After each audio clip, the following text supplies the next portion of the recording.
Et voilà mes sœurs et mes frères, c'est la sœur Sophia de Carcassonne. Mais je vais vous raconter mon témoignage. Mon témoignage, c'est que il s'est passé le 4 septembre en 2011. J'avais mon fils dans mes bras de 3 mois. Voilà qu'un matin, mon téléphone il sonne et mon père il m'appelle. Je réponds et il me dit quoi? Il me dit, ma fille, je vous invite au restaurant. Donc réveille ton compagnon et venez chez ta sœur.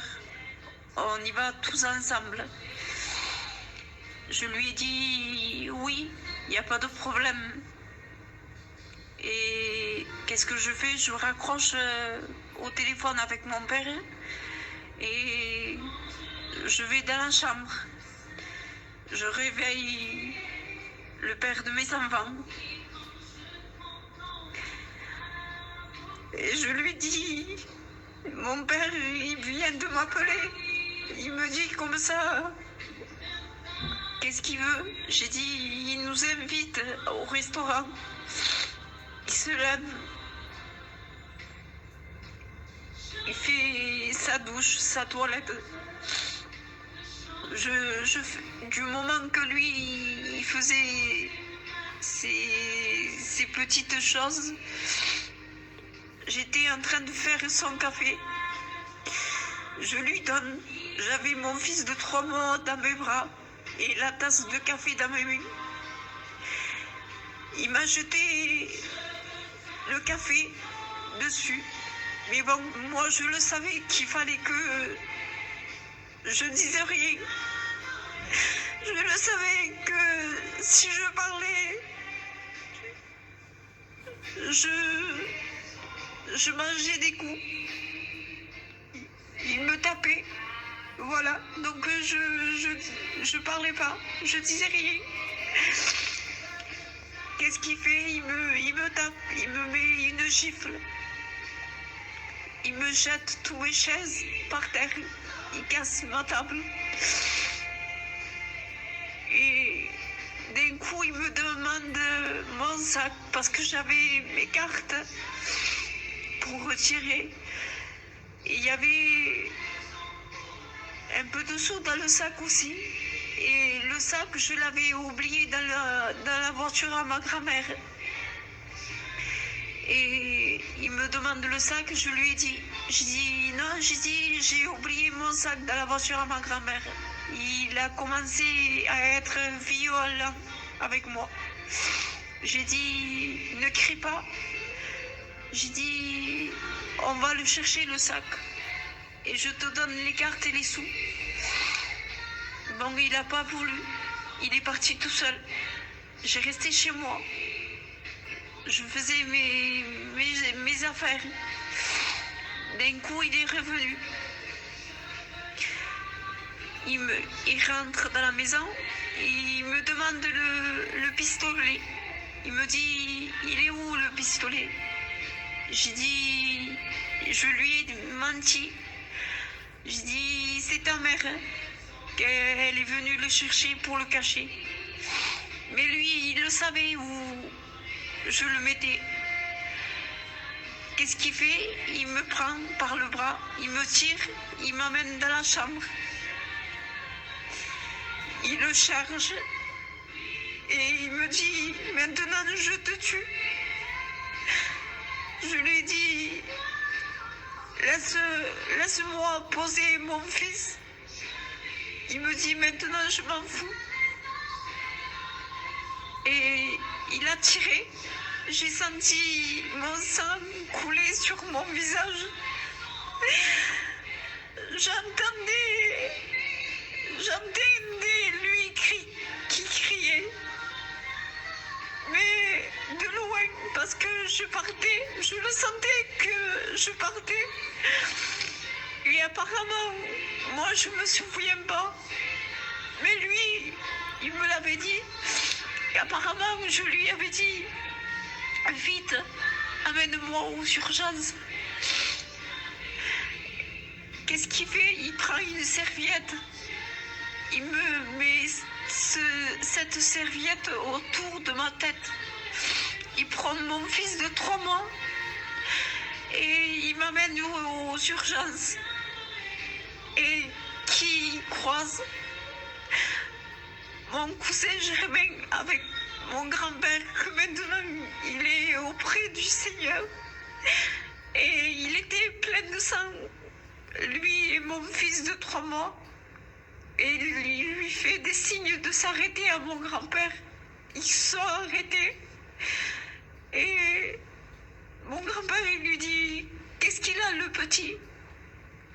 Et le père de mes enfants, il lui dit, non, c'est pas le petit, c'est ta fille. J'ai tué ta fille. Et mon grand-père de là, il voulait le taper, mais il y avait mon cousin avec lui. Et mon cousin lui dit, grand-père, non, c'est pas ça qu'il faut qu'on fasse. Il faut pas perdre de temps. Ma sœur, elle est morte. Il faut qu'on aille à l'hôpital. Ils m'ont amené à l'hôpital. Il y avait tout le monde. Et apparemment, comment j'ai eu le temps de dire avant de tomber dans le coma, j'ai eu le temps de dire aux gendarmes, c'est Pubille Marco qui m'a fait ça. Ils m'ont transporté à Montpellier. Ils m'ont opéré. Et le professeur, il a dit à mon grand-père que maintenant il est auprès du Seigneur. Il a dit, pour moi, monsieur Maille, il n'y a plus rien à faire. Mais mon grand-père, il avait du courage. Il a dit, je tente tout pour le tout, parce que ma petite, elle est jeune. J'avais que 21 ans. Et voilà que il m'a opéré. Et c'était les machines qui m'aidaient à respirer. Sans les machines, je ne pouvais pas. Bon, ils m'ont mis dans une chambre. J'ai fait 3 jours de coma. Et au 3e jour, je me suis arraché le tuyau moi-même à 5 heures du matin. Toutes les infirmières couraient dans tous les sens. Ils disaient, la petite Maille, elle s'est réveillée. Ça y est, ils ont appelé mon grand-père. Il avait dit à mon grand-père que j'étais réveillée. Je me suis réveillée, ils m'ont mis dans une chambre. Et ma mère, elle rentre, mon père, il rentre. Et ma mère, elle me dit, parce que je parlais plus, je marchais plus, je ne reconnaissais plus personne. Elle me dit, ma fille, je vais t'amener tes enfants. Mais moi, je disais à ma mère, je lui faisais comprendre, parce que, comme je vous dis, je parlais pas. Je lui disais, mais c'est qui? J'ai pas de bébé, moi. Je me souvenais plus de mes enfants. Et ça fait très mal. Et il veut mes enfants. Mais mon fils, il avait 4 ans. Quand mon fils, il me voyait comme ça, il s'est pas approché de moi. Il est resté au pied du lit. Il me regardait, mon enfant. Oh Seigneur Jésus, merci parce que toi, tu as été avec moi. Et de là, 2 jours après, il y a une infirmière qui est venue pour me toucher les muscles. Et c'est parce que tout le côté droit, elle est venue et elle dit non, Madame Maille, les muscles de votre fille, ils sont morts, il n'y a plus rien à faire. Elle marchera plus, elle parlera plus. Mais avec la grâce du Seigneur, 3 mois après, j'ai pu marcher, j'ai pu parler. Je remercie le Seigneur, pour cette grâce, pour ce cadeau qu'il m'a fait. Voilà mes frères et sœurs. Amen. Père David Roy et je suis de la République camerounaise, j'ai 16 ans. Je reste à la capitale politique à Yaoundé. Je suis un jeune visionnaire que le Seigneur a montré des révélations depuis l'âge de 12 ans et j'aimerais vous les faire part. J'ai nombreux de temps été au service du Seigneur Jésus-Christ durant 4 ans et ce que j'ai déjà eu à voir pour mon âge est vraiment formidable. Cela me permet de maintenir une vie bonne et d'être un exemple pour certains. Je remercie le Seigneur parce qu'il m'a mis sur le chemin de certains frères pour vous faire part de ce message. Alors, le message premier qu'il a demandé que je parle à son peuple est sur l'existence de l'enfer.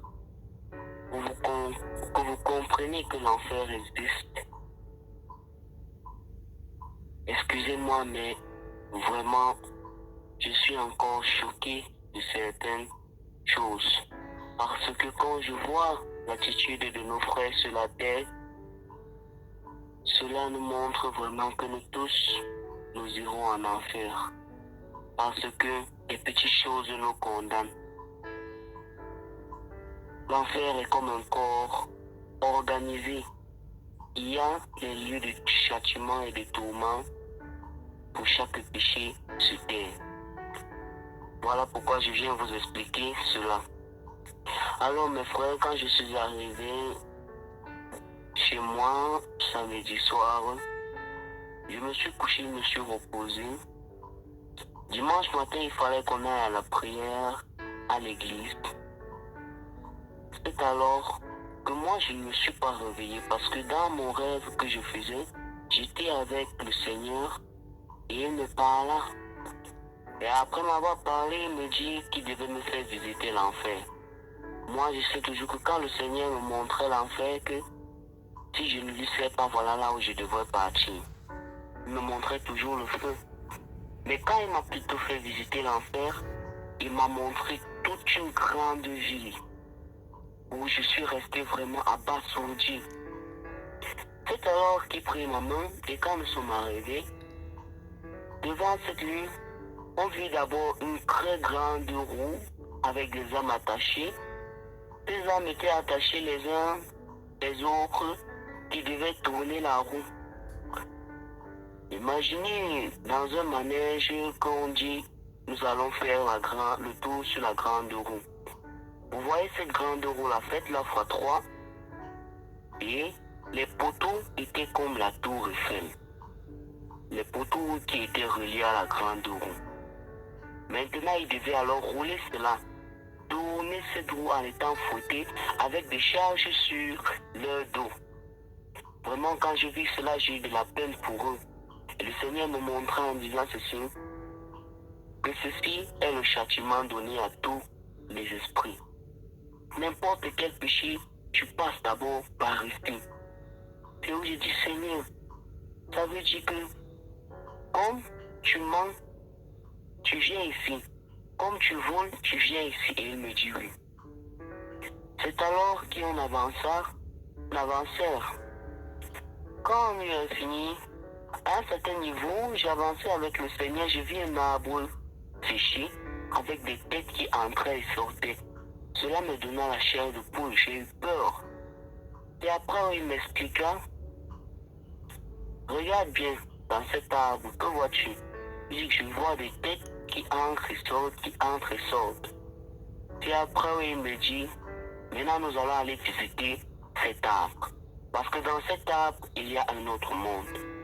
Quand nous sommes entrés dans l'arbre, je vis encore plusieurs autres châtiments.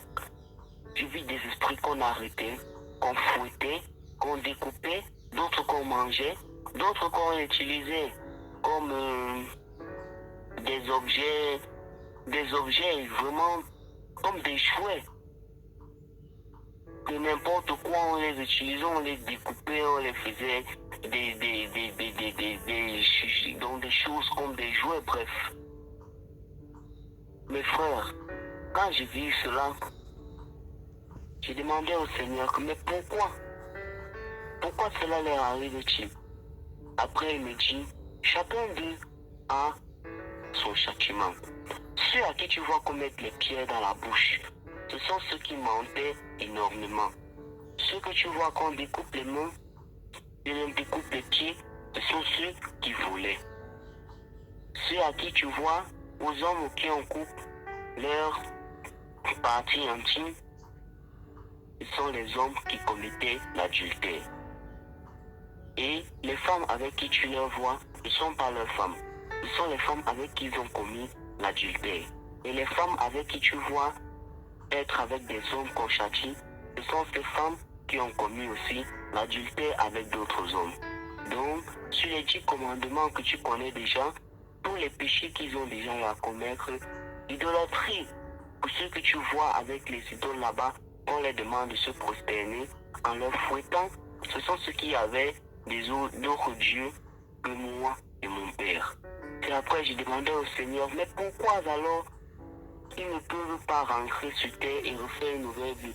Le Seigneur m'expliqua clairement que lorsque tu viens ici, il n'y a plus de retour. C'est une allée sans retour. Et après, il m'expliquait, après, quand nous avançons, je vis un autre châtiment qu'on appelait chasse à l'âme. Et après, je demande au Seigneur que pourquoi on les emmène dans le feu. Et après, il me dit que comme ils sont amenés dans le feu, c'est pour que ces esprits puissent les poursuivre, les arrêter et les couper et les manger. Et après, il me dit, oui, après tout ce que tu as vu derrière, ils viennent encore passer par ici. Et après, j'ai demandé au Seigneur que mais aie pitié et ramène-les sur la terre. Mais moi-même, je me suis encore appelé qu'il a dit, allez sans retour. Après, mes frères, quand j'ai eu peur, le Seigneur me dit de ne pas avoir peur. Parce que, comme il me montre, c'est pour que je me repente et que j'arrête de faire ce que je faisais. Et après, mes frères, le Seigneur me demandé d'avancer. Quand j'avançais, je vis à ma droite un lac de feu avec des gens qui criaient à l'intérieur, qui pleuraient, qui demandaient pardon au Seigneur. Seigneur, pardon, Seigneur, aie pitié, Seigneur, pardon, Seigneur, aie pitié. Ils grincèrent des dents, ils priaient, ils demandaient pardon. Ils avaient soif, mes frères, ils avaient soif. Et ils criaient, la peau quittait de leur chair et cela tombait. Les yeux sortaient des orbites, tombaient dans le feu. Les yeux se brûlaient et après ils ressortaient encore intacts. Et après j'ai dit au Seigneur que mais ça ne doit pas faire mal. S'ils sortent et après ils crient. Et après, quand on avançait encore plus près, cette chaleur fut tellement chauffante que je n'ai plus pu avancer. Et après, il me dit, regarde, si étant à distance, cela te brûle, combien de fois ceux qui sont à l'intérieur? Et après, le Seigneur me dit, viens et suis-moi, avançons. Quand nous avons avancé, mes frères, c'est où après, il me dit, regarde, et je regardais, je vis d'autres lieux de châtiment.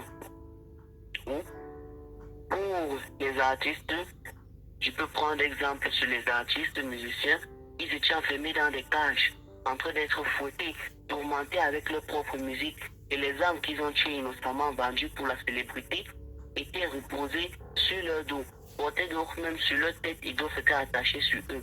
On les demandait de chanter en même temps. On les demandait de chanter. J'ai vu de grandes célébrités qui sont mortes. J'ai vu Michael Jackson. J'ai vu beaucoup de célébrités. J'ai vu beaucoup d'artistes que j'ai beaucoup aimés. Et d'autres même qui sont même encore vivants, qui souffrent parce qu'ils n'ont pas amené d'âme en enfer, qui se mettent à souffrir étant sur terre. Vivent bien sur la terre, ont de l'argent, de la gloire, des belles voitures, mais la nuit souffrent en enfer s'ils n'apportent pas les âmes en journée. Alors mes frères, quand nous voyons cela, comment ne pouvons-nous pas demander pardon à notre Seigneur Jésus-Christ pour qu'il nous pardonne de nos péchés? Ensuite, quand le Seigneur me demandait d'avancer, on avançait sortir de cet endroit. Avançons, j'ai vu beaucoup d'autres personnes qu'on torturait. C'est où il me demandait de regarder. Quand je regardais, je vis un lieu, un très grand et bel édifice. Mais ce qui était à l'intérieur était vraiment abominable. En son sommet, il y avait des statuettes et des statues. Il y avait des insignes sataniques. Et en haut était réservé le 666, la marque de la bête, le nom de la bête. C'est où, quand nous arrivons devant l'entrée, l'esprit démoniaque qui était à l'entrée se prosternait devant nous et nous laissa le passage libre. Le Seigneur et moi avançons et quand nous sommes entrés, ce que je vis à l'intérieur était vraiment moche parce qu'il y avait beaucoup de mauvaises choses à l'intérieur. Des hommes qui marchaient d'abord nus, d'autres qui étaient vêtus de beaux habits, d'autres qui étaient vêtus de mauvais habits. J'ai vu même des charlatans, j'ai vu même des sorciers. Et ils n'étaient pas mélangés entre eux. Chacun était mélangé selon son degré de gloire. Ou alors je regardais et je vis des présidents, des hommes puissants, des ministres, des gouverneurs, des hommes de défense de l'armée, des chanteurs, des acteurs.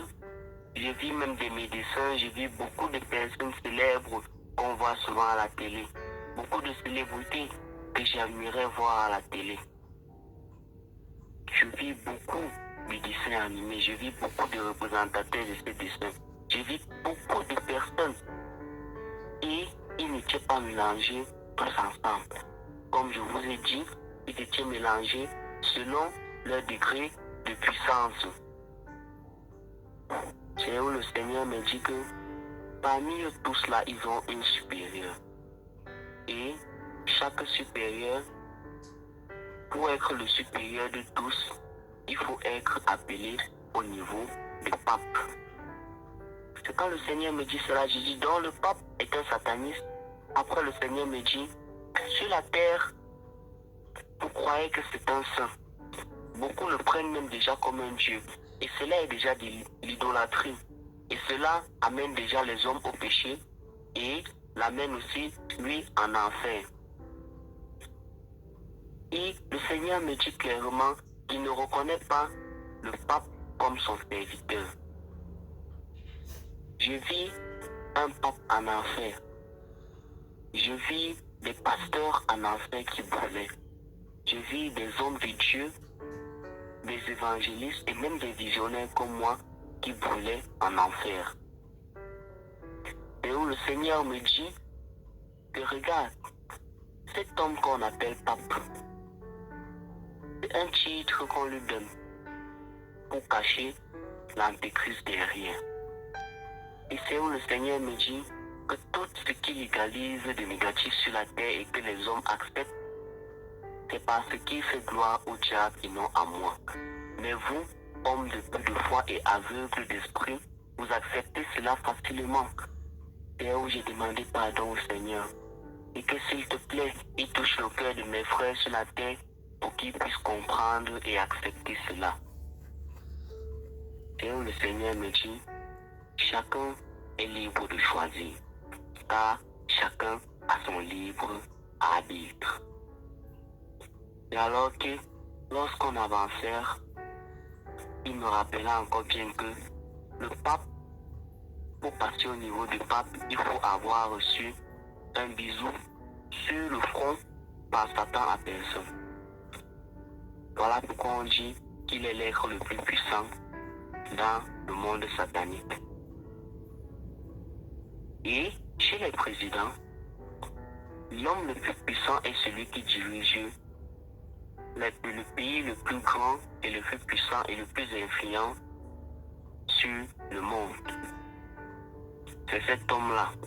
Alors vous-même, recherchez le pays le plus puissant et le plus influent sur le monde. Et vous saurez qui est l'homme le plus satanique parmi les présidents. Quand le Seigneur et moi nous avons avancé, je vis une bête grosse à croix-tête qui était couchée sur des âmes, qui était couchée sur des crânes et qui mangeait des âmes. C'est où il me dit, voilà cet animal qu'on vous représente dans les films. Vous croyez qu'il n'existe pas? Eh bien regarde alors, ce sont des réalités qu'on vous montre, car cette bête existe réellement. C'est l'animal de compagnie du diable.